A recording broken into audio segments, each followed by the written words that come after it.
बहुत बार hearing difficulties को समझते हुए ये कंपल्सरी हो जाता है कि इंसान को हियरिंग एड्स लगानी ही पड़ती है।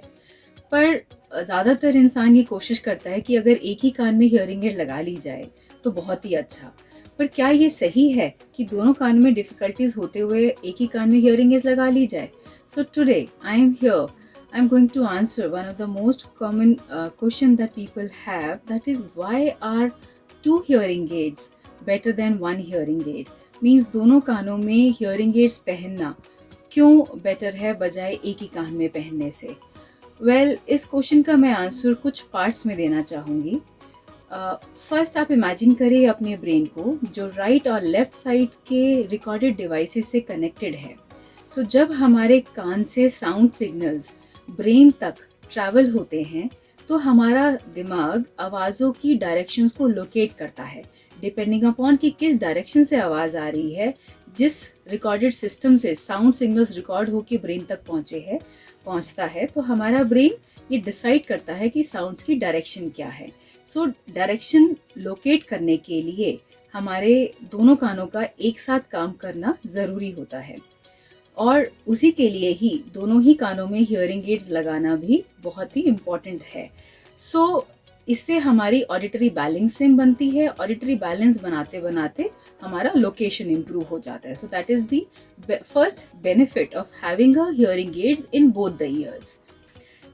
सेकेंड इज कि अगर किसी के दोनों कानों में प्रॉब्लम है और वो दोनों ही कानों में हियरिंग एड्स पहन रहे हैं तो उससे आपके दोनों कानों के जो साउंड सिग्नल्स हैं वो ब्रेन के ऑडियो सेंटर्स में ऐड होते हैं।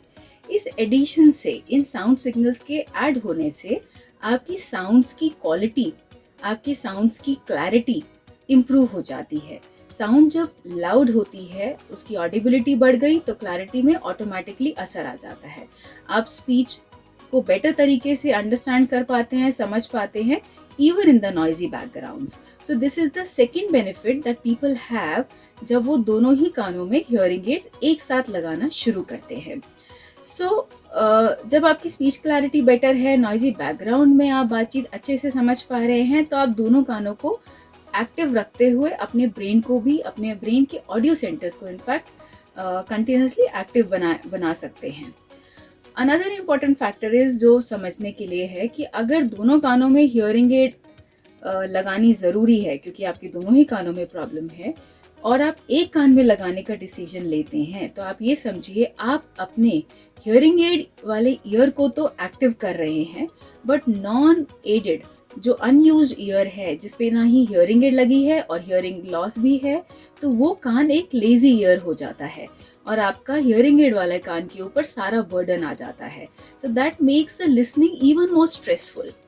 तो आप बातचीत को आपके समझने में स्टिल स्ट्रेस बना रहेगा, आप उतने इजी तरीके से, इतने आराम से बातचीत समझ नहीं पाते हैं। That is another big factor कि अनयूज्ड ईयर लेजी ईयर हो गया है और यूज्ड ईयर स्ट्रेस्ड आउट हो गया है।